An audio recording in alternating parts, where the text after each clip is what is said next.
Thank you అండి. Yes, Harish Shankar గారి మాటలు వినేద్దాం ఇప్పుడు. మీడియా మిత్రులందరికీ మరొకసారి కృతజ్ఞతలు. రెయిన్ మూలంగా ఒక 10 minutes లేట్గా వచ్చాను. మామూలుగా ప్రీ రిలీజ్ ఈవెంట్లలో లాస్ట్కి హీరో మాట్లాడతారు, మీకు అందరికీ తెలుసు కదా.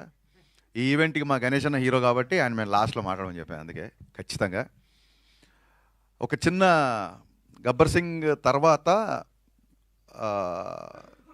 ఈ పుష్కర కాలంలో మా రైటర్ రమేష్ రెడ్డి గారు చెప్పినారు. రమేష్ రెడ్డి గారు నాకు కేవలం రచయిత మాత్రమే కాదు, నాకు మార్గదర్శి, నా గైడ్, నాకు ఒక పెద్ద అన్నయ్యలాగా. నేను అసిస్టెంట్ డైరెక్టర్గా ఉన్నప్పటి నుంచి నువ్వు డైరెక్టర్ అవుతావు అని చెప్పి నన్ను ప్రోత్సహించిన వ్యక్తుల్లో టాప్ లిస్ట్లో ఉండే వ్యక్తి రమేష్ రెడ్డి గారు.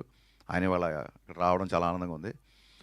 ఈ cinema social media, internet, digital revolution వచ్చిన తర్వాత చాలా సినిమాలకి ఎక్కడెక్కడో కంట్రీస్, నార్వే నుంచి, ప్యారిస్ నుంచి, మిగతా సినిమాలకి టాక్ వస్తున్నప్పుడు నా మనసులో ఒక చిన్న వెలితి ఉండేది. అబ్బా, సోషల్ మీడియా ఇంత పాపులారిటీ ఉన్నప్పుడు గబ్బర్ సింగ్ ఉంటే ఎంత బాగుండేది అనే ఒక చిన్న వెలితి ఉండేది.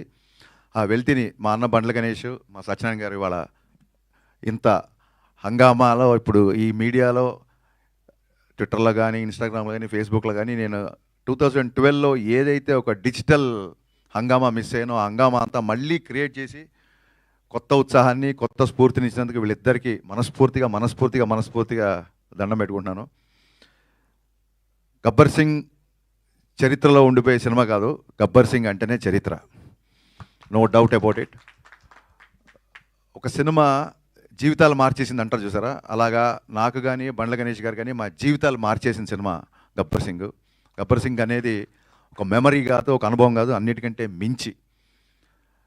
గబ్బర్ సింగ్ ఇంటర్వెల్ జరుగుతున్నప్పుడు ఒక వ్యక్తి కళ్ళమ్మ నీళ్ళు పెట్టుకుంటూ వచ్చి, పొద్దున 8:30కు వచ్చిన వ్యక్తి మధ్యాహ్నం 2 గంటలకి విపరీతమైన ఎండలో అలాగే నిలబడి చూస్తుంటే నేను అన్నాను, మంచిగా తాగు ఫస్ట్, లేదా భోజనం చేసేళ్ళు, కళ్యాణ్ గారికి కలవడం కుదరదు, ఫైట్ సీక్వెన్స్ జరుగుతుంది, అసలే ఎండ, చాలా హడావుడిగా ఉన్నాం మేము.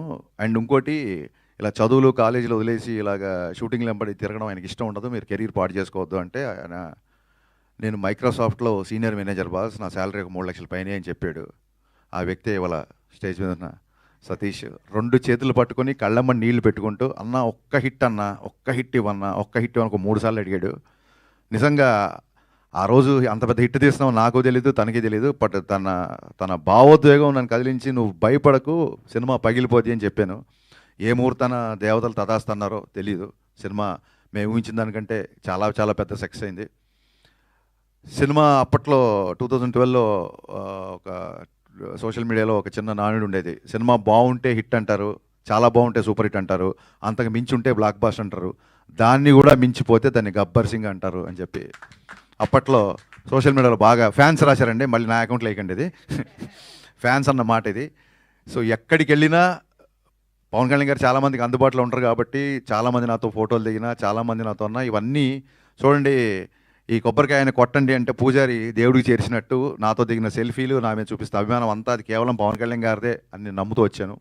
ఎందుకంటే ఈ సక్సెస్ అందరికంటే బలంగా కోరుకున్న వ్యక్తి పెద్ద హిట్ కొన్నది కళ్యాణ్ గారు. ఎప్పుడు సక్సెస్ ఫెయిల్యూర్ పట్టించుకోరు, కానీ ఈ సినిమా క్లాప్ కొట్టిన దగ్గర నుంచి ఫస్ట్ కాపీ పంపించేంత వరకు ఇది బ్లాక్ బాస్టర్ అని లిటరల్గా జపం చేసిన ఎన్ని లక్షల సార్లు అంటే, ఒక శివనాస్మరణ లేకపోతే ఒక గాయత్రి జపం ఎన్ని లక్షల సార్లు చేస్తే అంత ఫలితం ఉంటుందంటారు కదా. ఇప్పుడు రీసెంట్గా మీరు సోషల్ మీడియాలో చూస్తున్నారు మేనిఫెస్టేటింగ్ వీడియోస్, మన సంకల్పం బలంగా ఉంటే అది అవుతూ ఇరుతుందని. అంత గట్టి సంకల్పం, నాకంటే కూడా పెద్ద సంకల్పం, కళ్యాణ్ గారి కంటే కూడా గట్టి సంకల్పం ఉన్న one and only person Bandla Ganesh గారు. 24 hours ఫోన్ చేస్తే హలో అన్నాడు కదా, అన్న మన సినిమా బ్లాక్ బాస్టర్ చెప్పండి ఇప్పుడు ఏంటి అని. First hello brother black bastard, phone పెట్టే ముందు బ్లాక్ బాస్టర్. ఎంత అంటే అర్జునుడి బాణం అర్జునుడి గురి ఒక కన్ను మీద ఉన్నట్టు blockbuster, hit super hit అంటే కూడా మా రైటర్ గారు ఎప్పుడైనా ఎడిటింగ్లో చూసి, ఏమంటే ఇప్పుడే అంతాక్షరి సీన్ చూసాం అదిరిపోయిందండి, మన సినిమా హిట్ అవుద్ది అంటే ఆయన కోపం వచ్చేసేది. హిట్ ఏంటన్నా, హిట్ కోసం చేస్తున్నాం మనం, బ్లాక్ బాస్టర్ అన్నాడు. ఎవరైనా రైటర్లు అన్న మీ సూపర్ హిట్ అన్న ఆడియో అంటే, సూపర్ హిట్ ఏంటి, బ్లాక్ బాస్టర్. అసలు కరిచేసేవాడు మనుషులు లిటరల్గా. నిజంగా పవన్ కళ్యాణ్ గారిని ఇంటికి వెళ్ళి దగ్గరుండి షూటింగ్ సెట్కి తీసుకొచ్చి, అలాగే డబ్బింగ్ తీసుకొచ్చి 3 గంటలకి రాత్రి 4 గంటలకి కూడా డబ్బింగ్ చెప్పిన సందర్భాలు ఉన్నాయి. లాస్ట్ మినిట్లో గుర్రంది యానిమల్ సర్టిఫికేట్ వస్తే ఓ పక్క ఈయన ఢిల్లీకి వెళ్ళి ఓవర్ నైట్లో అక్కడ ఢిల్లీలో పని చూసుకొని, అదే రోజు ఇక్కడ సెన్సార్ ఉంటే మళ్ళీ డైరెక్ట్గా ఎయిర్పోర్ట్ నుంచి ప్రసాద్ ల్యాబ్కి వచ్చి, నాకు తెలిసి సెట్లో నేను ఎంత కష్టపడ్డానో సెట్ బయట నాకంటే డబుల్ కష్టం బండ్ల గణేష్ అన్న పడ్డాడు. హీ డిజర్వ్స్ అనిపించింది. ఒక టైంలో ఈ వ్యక్తి ఇంత తపన పడుతున్నాడు కదా, నా కోసం కళ్యాణ్ గారి గురించే కాదు, బండ్ల గణేష్ గారి కోసం అన్న గబ్బర్ సింగ్ బ్లాక్ బాస్టర్ అవ్వాలి అన్న ఒక ఫీలింగ్ యూనిట్లు అందరిలో క్రియేట్ చేశాడు. అలాగే నేను చాలాసార్లు చెప్పినట్టు మా కెమెరామెన్ విన్సెంట్ గారు ఎక్స్ట్రాడినరీ సపోర్ట్ చేశారు. అలాగే on screen hero Pawan Kalyan గారు అయితే గబ్బర్ సింగ్ సక్సెస్లో అధిక భాగం, సింహభాగం అంటారు చూసారా, అది మా మ్యూజిక్ డైరెక్టర్ దేవిశ్రీ ప్రసాద్ గారికి మీరు చూశారు. థియేటర్లో పాటలకి మొత్తం స్టేజ్ మీదకి ఎలా అయితే డ్యాన్స్లు వేశారో. ఈ సినిమా ఇందాక మా రమేష్ రెడ్డి గారు అన్నట్టు పుష్కరాలు 12 సంవత్సరాలకు వస్తాయి. ఈ గబ్బర్ సింగ్ సినిమా కూడా అంతే, ఇట్స్ ఎవర్ గ్రీన్ అండి. ఇప్పుడే కాదు, మళ్ళీ 12 సంవత్సరాల తర్వాత కూడా 25 years యానివర్సరీ, బతికుంటే 50th యానివర్సరీ, ఇది ఇలాగా కంటిన్యూ అవుతుంటుందని నేను బలంగా నమ్ముతున్నా.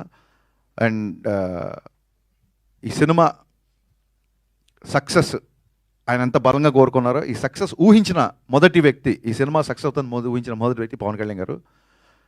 కరెక్ట్గా ఇంకొక 1 week రిలీజ్ అనగా డబ్బింగ్లో చిన్న చిన్న కరెక్షన్స్ ఏవో ఉంటే ఆ కరెక్షన్స్ చేసి ఆయన ఒక 2 సీన్లు చూపించమని 2 సీన్లు చూశారు. చూసి ఆయన డబ్బింగ్ రూమ్లో ఉన్నారు, నేను ఇంజనీర్ ఇటు పక్క ఉన్నాం, మధ్యలో గ్లాసు. ఆయన ఒకసారి హరీష్ నువ్వు లోపల రా అన్నారు. నేను లోపలికి వెళ్ళాను. లోపలికి వెళ్ళగానే నా ఫ్యాన్స్ చాలా రోజులు చేదెత్తి కోరుకుంటున్నావు, అది ఇవ్వబోతున్నావు నువ్వు. ఈ సినిమా నువ్వు ఊహించిన సక్సెస్ అవుతుంది. ఈ సినిమా తర్వాత చాలా జాగ్రత్తగా ఉండు.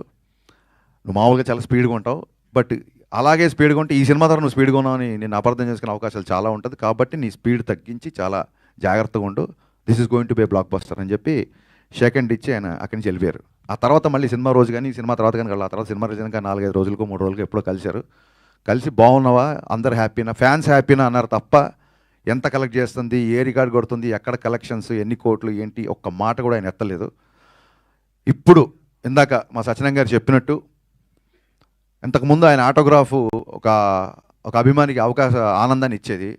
ఇప్పుడు ఆటోగ్రాఫ్కి ఒక పవర్ ఉంది, ఆ సంతకానికి ఒక విలువ ఉంది. ఆ సంతకం కొంతమందికి కేవలం ఆనందమే కాదు, కొన్ని జీవితాలు మార్చబోతుంది, కొంతమందికి జీవనోపాధి క్రియేట్ చేస్తుంది. అంత పవర్ఫుల్, అంత శక్తి ఆ సంతకానికి ఇచ్చిన ఆ భగవంతుడికి, దాన్ని నిర్విరామంగా కృషి చేస్తున్న మన డిప్యూటీ సీఎం పవన్ కళ్యాణ్ గారికి, ఎంటైర్ గబ్బర్ సింగ్ యూనిట్ తరఫున మనస్ఫూర్తిగా జన్మదిన శుభాకాంక్షలు చెప్తూ long live Pawan Kalyan. Thank you. Superb sir, thank you so much. And